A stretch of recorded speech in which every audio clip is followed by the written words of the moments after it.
Hello everyone, কেমন আছেন আপনারা সবাই? আশা করি আপনারা খুব ভালো আছেন। অনেক দিন পর আবার আমি আমার চ্যানেলে কামব্যাক করলাম। অসুস্থ ছিলাম, আর এই অসুস্থতা যেন আমার পিছুই ছাড়ছে না। যাই হোক, এসব শেষ করে এই যে আমার ব্লগ চ্যানেলের আবার আমি ভিডিও দেওয়া শুরু করলাম প্রায় অনেকটা দিন পর। তো যাই হোক, প্রথমে তো আমার 2 বছরের চ্যানেলটি বন্ধ হয়ে যায়, তারপরে হতাশ হয়ে গেছিলাম। তারপরে আবার একটি নতুন চ্যানেল খুলেছিলাম, সেখানে ভিডিও দেওয়া শুরু করেছিলাম, কিন্তু অসুস্থতার কারণে আবার ভিডিও দেওয়া বন্ধ করে দিয়েছিলাম। তো এখন সব কিছু ঠিক আছে। আর আমি আমার ঘরে গণেশ চতুর্থীর পুজো করি। গণেশ ভগবান আসেন আমার ঘরে 3-4 দিনের জন্য। তো এইটা সেই দিনকার ভিডিও, যেদিন আমরা গণেশ ঠাকুরকে আনতে গেছিলাম, মানে গণেশ চতুর্থীর আগের দিনের ভিডিও। আমি ভাবলাম যে এই দিনের থেকে ভালো দিন আর কি হতে পারে, যে গণেশ ঠাকুরের পুজো দিয়ে আমি আমার ব্লগিংয়ের শুরু করি। তাই আমি ঠিক করেছিলাম যে গণেশ চতুর্থীর দিন থেকেই আমি আমার ব্লগিং করা শুরু করব। তো যাই হোক, এইটার জন্য আমি অনেক দিন ধরেই ওয়েট করছিলাম। যাই হোক, ওই যে বললাম একটু অসুস্থ হয়ে পড়েছিলাম, তবে অসুস্থতা কাটিয়ে এখন আমি সুস্থ।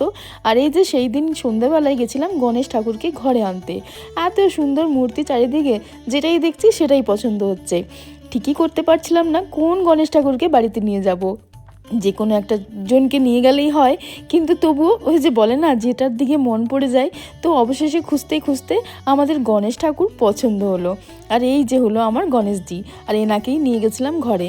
আজ থেকে প্রায় 3 দিন নিয়ে আমার সঙ্গে থাকবেন। আমি 3 দিনের জন্য গণেশ ঠাকুরকে আমার বাড়িতে নিয়ে যাই আর ওনার সেবা করি।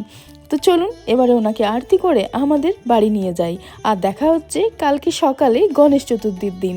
ততক্ষণ আমি আমার গণেশ ঠাকুরের আরতিটা করে নিই।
আজ হলো 27শে আগস্ট। আজ হলো গণেশ চতুর্থী, আর আজকে হলো গণেশ পুজোর প্রথম দিন। মানে আজ থেকে 10 দিনের জন্য গণেশ ঠাকুরকে সবাই সবার ঘরে নিয়ে যায়, আর যার যতদিন ক্ষমতা ওনাকে রাখেন। তো আমি ওনাকে 3 দিনের জন্য নিয়ে আসি, আর চতুর্থ দিন সকালবেলায় ওনাকে ওই জল প্রবাহ করে দিই। তো যাই হোক, এখানে থাকি আমি, মানে পাঞ্জাবে। তো এখানে সব ফেস্টিভ্যাল যে খুব ধুমধাম করে হয় তা নয় কিন্তু। তাই যখন প্রথম এসেছিলাম, অর্থাৎ আজ থেকে প্রায় 3 বছর আগে, তখন খুব হতাশ হতাম, কোনো কিছুই হয় না এখানে, কি করি। আর পুজো পাঠ করতে তো ভালোই লাগে, আর আমাদের বাড়িতে ছোটোবেলা থেকে দেখে এসেছি মা সমস্ত রকম পুজো করে। তাই খুব মিস করতাম এই দিনগুলো। তখন ভাবলাম কি করা যায়, আমাকেও কিছু করতে হবে একটা। আর যেমন ভাবনা তেমনি কাজ, আর আমিও শুরু করে দিলাম গণেশ পুজো। এই বছর আমার গণেশ পুজো 3য় বছরে পড়লো, আর আজ হলো গণেশ পুজোর প্রথম দিন। তো আমি আমার সাধ্য মতন গণেশ ঠাকুরকে পুজো করি। আমাদের বাড়িতে যেমন প্রত্যেক পুজোতেই ঠাকুরকে ভোগ দেওয়ার একটা রীতি আছে, তো আমিও সেই অনুসারেই গণেশের ভোগ রান্না করব। সর্ব আগে গণেশের সবথেকে প্রিয় ভোগ মোদক হাতে ধরিয়ে দিয়েছি, আরতি সেরে নিয়ে যাব ভোগ রান্না করতে। তো চলো আরতিটা করে নিই।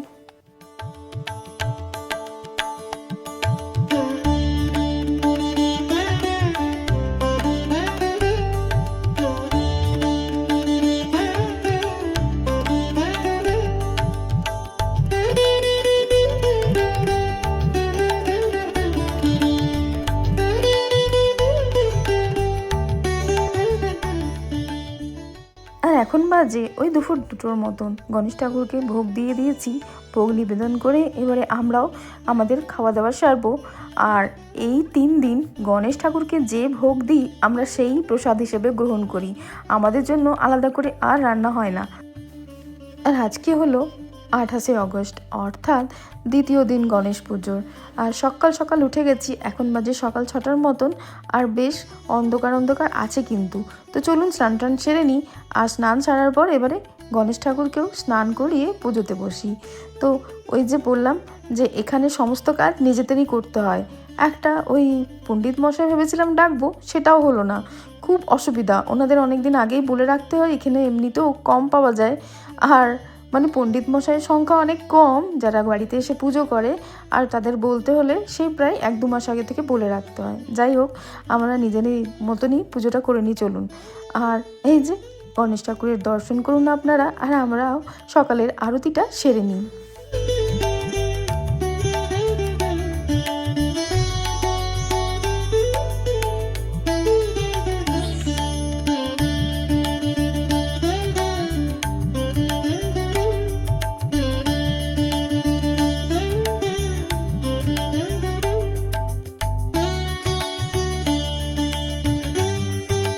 আর আজকের ভোগে ছিল আলুর দম, আর ছিল পনিরের তরকারির সঙ্গে লুচি, পোলাও, মোদক, সমস্ত কিছু। কিন্তু ওই ভোগের সময় ভিডিও করতেই ভুলে গেছি, অনেক দিন পর আবার করছি তো সমস্ত কিছু বেশ গুছিয়ে উঠতে পারছি না। তো যাই হোক, এখন হলো সন্ধ্যাবেলা, আর এখন দিয়েছি ভোগে নানান রকমের মোদক।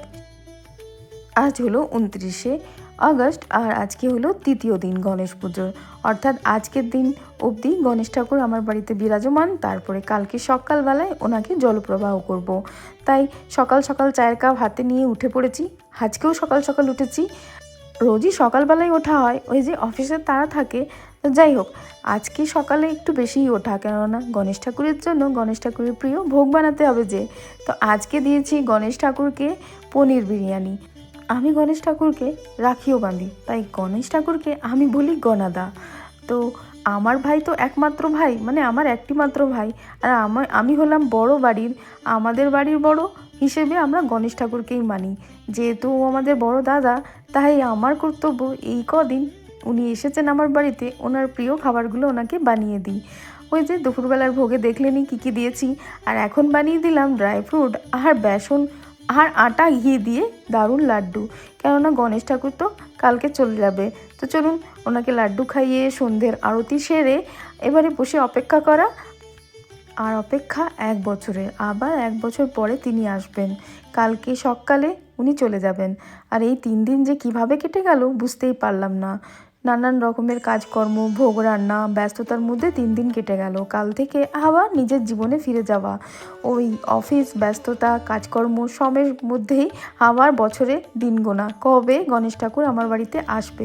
তবে গণেশ পুজো শুরু হলে একটা মজা লাগে, কি বলুন তো, এই যে দুর্গা পুজোও খুব কাছাকাছি চলে আসে। তো যাকে গণেশ ঠাকুর কালকে চলে গেল কি হবে, সে আবার আসবে দুর্গা মার সঙ্গে। তো তখন আবার দেখা হবে আমার গণাদার সঙ্গে। চলুন আপনাদের সঙ্গে গল্প করতে করতে সন্ধেবেলা হয়ে গেছে, সন্ধে আরতিটা সেরে নিই। আজকেই শেষ গণেশ ঠাকুরের সন্ধ্যা আরতি, মানে কালকে তো তিনি চলে যাবেন, মানে আমার বাড়ি থেকে চলে যাবেন। তাই সন্ধেবেলায় সন্ধে আরতি করে নিই। আর আজকে সন্ধেবেলায় গণেশ ঠাকুরের ভোগে দিয়েছিলাম মোদক বানিয়ে।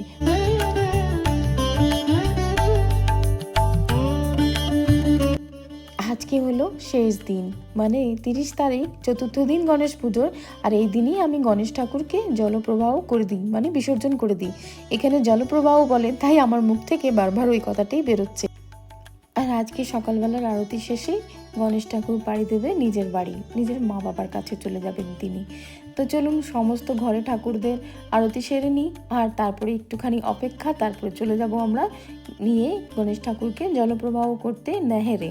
এখানে সেরকম ছোটোখাটো জলাশয় তো নেই, আর সেই না থাকার কারণ গণেশ ঠাকুরকে জলপ্রবাহ করতে হয় নেহেরগুলিতে। তো চলুন এবারে যাব, আর আমাদেরও সঙ্গ দেবে আমায় যে কাজে হেল্প করে তার পুরো ফ্যামিলি। ও আমার বাড়ির লোকই বলতে পারেন, কাজে হেল্প করলে কি হবে, সে বাড়ির একজন সদস্যই হয়ে উঠেছে, ওর পুরো ফ্যামিলি আমাদের সদস্য হয়ে উঠেছে।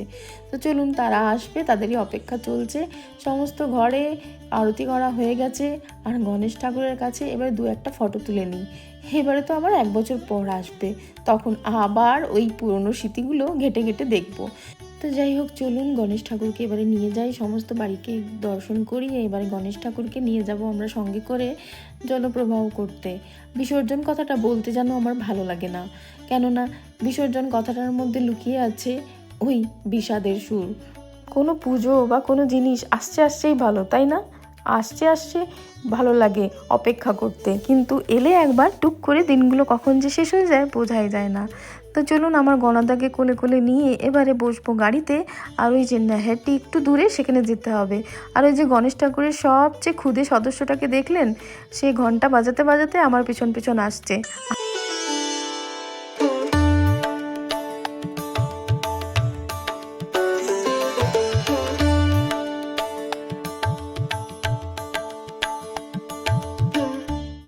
আর এই যে আমরা কিছুটা দূরে একটা নেহেরে এসে চলে এসেছি এখানে গণেশ ঠাকুরকে বিসর্জন করার জন্য। আর সঙ্গে আমার খুদে ভক্ত তো আছেই, সেই ঘণ্টা বাজিয়ে আমার সঙ্গে সহযোগিতা করছে। চলুন পান দিয়ে মুখ মুছিয়ে আরতি করে মিষ্টি খাইয়ে গণেশ ঠাকুরকে বিদায় জানাই, আর বলবো আসছে বছর আবার তাড়াতাড়ি চলে এসো, বেশি দেরি করো না। চলো আজ থেকে আবার একটা করে দিন গুনবো। আর এবারে গণেশ ঠাকুরকে চলো নিজের মনের কথাটা কানে কানে বলে দিই। এটা একটা নিয়ম বা প্রথা বলতে পারেন।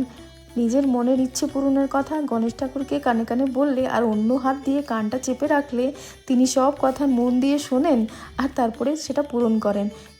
নিজেদের জন্য চাওয়া পাওয়া তো অনেক আছে, তবে সকলের জন্য ঠাকুরের কাছে এইটাই চাই যে সকলে যেন সুস্থ থাকে আর অনেক অনেক আনন্দে থাকে, সকলের মনের ইচ্ছা যেন গণেশ ঠাকুর পূর্ণ করে।